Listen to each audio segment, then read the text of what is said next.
Hello friends, welcome to the new episode of my channel. আমি অরিত্র। এখন এই ভিডিওর মধ্যে আমরা কিছু লেটেস্ট আপডেটস নিয়ে কথা বলবো। ভিডিও সব থেকে প্রথম আপডেটটা হচ্ছে দে কলি মোজিকে কেন্দ্র করে। তো কালকে পবন কল্যাণের জন্মদিন ছিল এবং সেই উপলক্ষে তারা একটা গ্লিমস রিলিজ করেছে।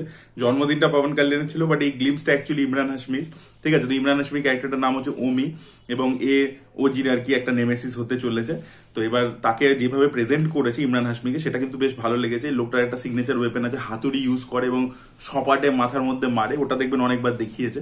এবং যেভাবে ও হেঁটে আসছে, ঠিক আছে। একটা জিনিস আমি খালি খারাপ লেগেছে, দেখুন ওটা কিছু করার নেই, তেলেগু ছবি যেহেতু ইমরান হাশমি গলাটা ডাব করেছে, বাট ইমরান হাশমি গলার নিজস্ব একটা টেক্সচার আছে যেটা আমরা ছোটবেলা থেকে শুনে আসছি। সেখানে অন্য কারোর গলা শুনতে পেলে আর কি জিনিসটা জমে না। তো এখন আর কিছু করার নেই, বাট আশা করবো যে এআই দিয়ে আর কি করতে পারতো ওরা, যে ইমরান হাশমির ভয়েসটাকে রিটেন করেই। এখন তো এআই দিয়ে এটা জিনিসটা হয়ে থাকে, তো সেটা যদি করতো আরো আই থিঙ্ক বেটার হতো, ইম্প্যাক্টটা বেশি আসতো। তো তার প্রেজেন্টেশন ইত্যাদি খুব ভালো হয়েছে এবং সব থেকে বেশি ভালো কাজ করেছে থামান। বিকজ থামান ওজির যে প্রথম একটা গ্লিমস এসেছিল 1 বছর মতো আগে, সেটাতে যে বিজিএম দিয়েছিল সেটাও আউটস্ট্যান্ডিং ছিল। এখানেও যে বিজিএমটা দিয়ে যেভাবে ইমরান হাশমিকে প্রেজেন্ট করছে সেটাও খুব ভালো। এবং যেখান থেকে আর কি পবন কল্যাণকে আমরা দেখতে পাই যে কাটানা নিয়ে দাঁড়িয়ে রয়েছে, ঠিক আছে, ওই জায়গা থেকে বিজিএমটা যেভাবে চেঞ্জ হয়, মিউজিকের যা কাজ হয়েছে পুরো টিজারটার মধ্যে অন্য লেভেলে। তো আমার তো মনে হয় থামানের কেরিয়ারে one of the best music আর কি এই ছবির মধ্যে হতে চলেছে, অ্যাটলিস্ট ব্যাকগ্রাউন্ড লেভেল থেকে বলতে পারছি। গান কিরকম হবে সেটা তো আমরা বুঝতে পারবো পরবর্তীকালে। তো ছবিটার কিন্তু নর্থ আমেরিকাতে অ্যাডভান্স বুকিং অলরেডি চালু হয়ে গেছে প্রিমিয়ার শোজের জন্য, এবং সেখানে রেসপন্স তুখর দেখতে পাওয়া যাচ্ছে। ছবিটা অনেকবার ডিলে হয়েছে, তা সত্ত্বেও কিন্তু হিউজ একটা ক্রেজ এই ছবিটাকে কেন্দ্র করে রয়েছে। তো দেখা যাক ছবিটা কিরকম হয়, এবং এই ছবির মাধ্যমে পবন কল্যাণের বক্স অফিসে বড়সড় কামব্যাক হয়ে গেল। ধরুন পবন কল্যাণ এমন একজন স্টার যে হিট দিক ফ্লপ দিক বাজে ছবি বাজে ভালো ছবি যাই বানা, ওপেনিং হিউজ করবে। ওর হিউজ একটা ফ্যান ফলোয়িং আছে ওখানে, plus he is a deputy CM. তো সবকিছু মিলিয়ে ওর ওপেনিং চিরকাল, মানে হরিহরা বীরমল্লু পরে ক্র্যাশ করে গেছে, বাট ডে ওয়ান ওপেনিং হচ্ছে 70 কোটি টাকা প্লাস। তো এই জিনিসটা ও করতে পারে। তো অজিত থেকে মানে মানে এক্সপেকটেশন রয়েছে, বিকজ ভালো লাগছে। এবং সুজিতের ছবি স্টাইলাইজ ভাবে প্রেজেন্ট করা থাকে, তো ভিজুয়ালস গুলো দেখতে খুব ভালো লাগছে। সুজিত একটু সাহর ক্ষেত্রে ঘেটে ফেলেছিল স্ক্রিন প্লে লেভেলে, দেখা যাক অজির ক্ষেত্রে সে কি করে।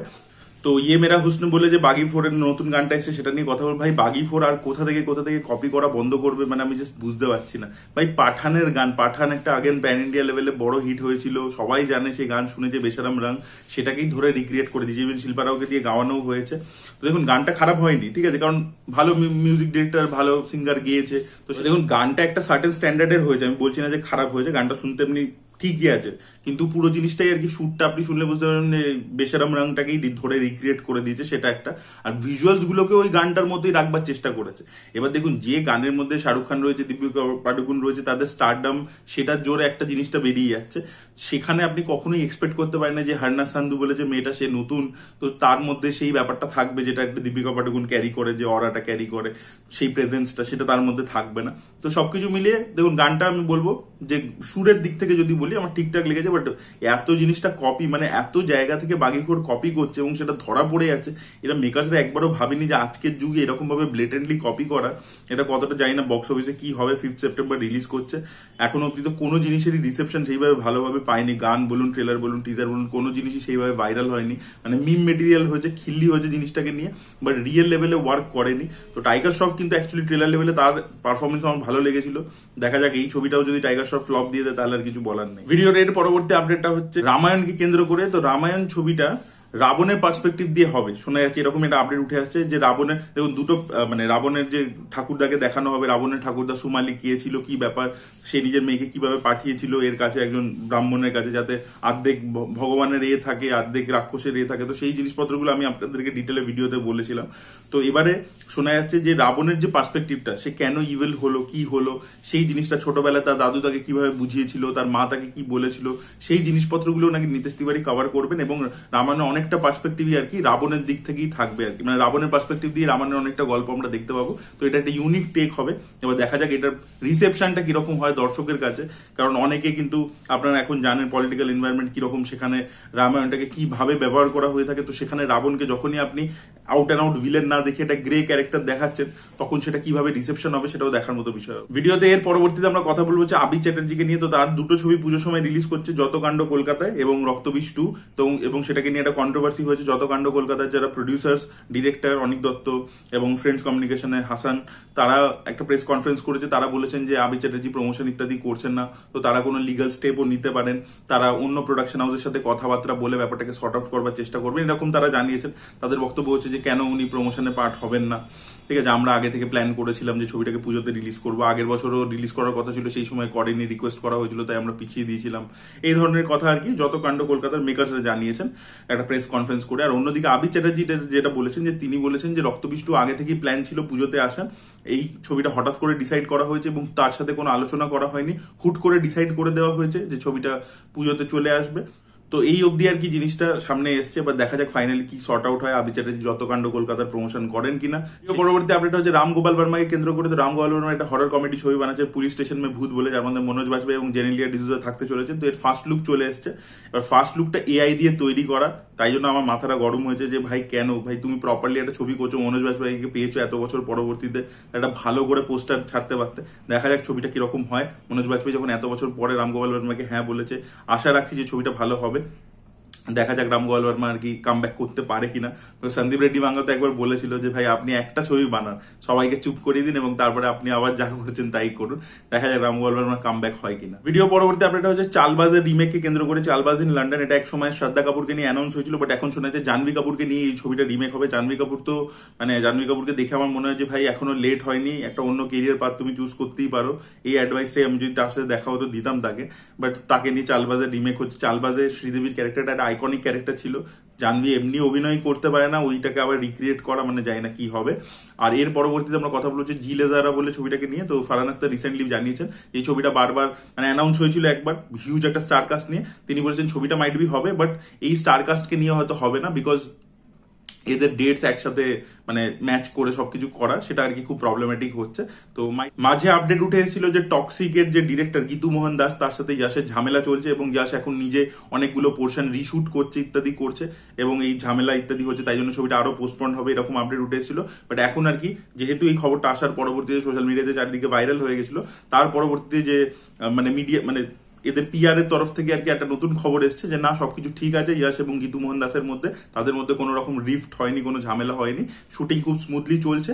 ইয়াশ কিছু শিডিউলে কিছু পোর্শন নিজে ডিরেক্ট করেছে, নিজে শুট করেছে, বাট তাদের মধ্যে অ্যাজ সাচ কোনো ঝামেলা হয়নি। বা দেখা যাক কোনটা সত্যি কোনটা মিথ্যে, ছবিটা সামনে এলেই আমরা বুঝতে পারবো ছবিটার আউটপুট কিরকম হয়। এরকম দেখুন ওর একটা খবর বাজারে চলে এসছে, যার রটে তার মধ্যে কিছুটা তো ঘটে, এবার সেটাকে কাউন্টার করবার জন্য পিআর এর তরফ থেকে আর কি এটাকে ছড়ানো হচ্ছে। দেখা যাক আলটিমেটলি কি হয়, ছবিটা কিরকম হয় সেটার উপরই পুরো জিনিসটা ডিপেন্ড করছে, তখনই আমরা বুঝতে পারবো আদৌ সত্যি ঝামেলা হয়েছিল কি হয়নি, বা হয়তো ছবিটা ভালো হয়ে গেল তখন আমরা কোনোদিনও জানতেও পারলাম না। জাস্ট আমরা কথা বলবো হচ্ছে দিবানা বানাইছে বলে যে গানটা এসছে রক্তবীজ 2 এর তৃতীয় গান এটা।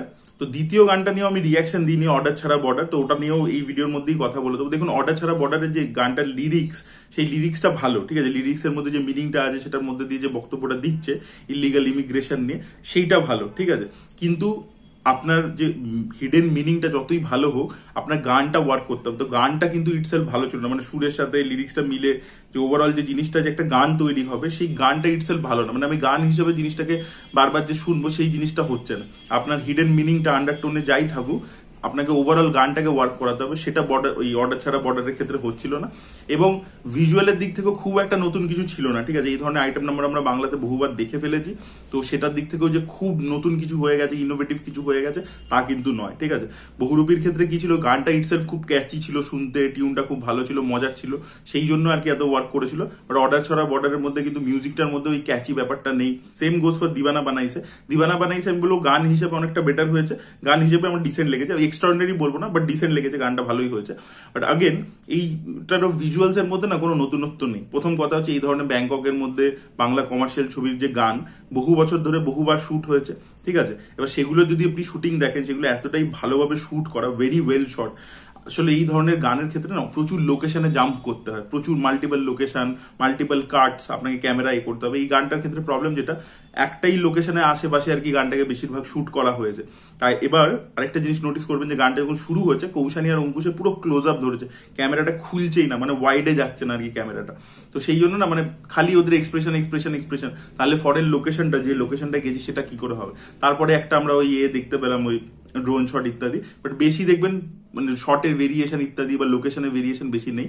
বাট ডেফিনেটলি এটা এই গানটার মধ্যে দিয়ে একটা গল্প বলা, it's a part of the story, যে একজন কেউ অঙ্কুশের উপর নজর রাখছে, অঙ্কুশ আর কি ডাক্তারি পড়তে গেছিল, কৌশানী ওর গার্লফ্রেন্ড ছিল, তো তারপরে আর কি কিভাবে অঙ্কুশের ব্রেন ওয়াশ হলো সেগুলো হয়তো আমরা দেখতে পাবো এই গানটার পরবর্তীতে।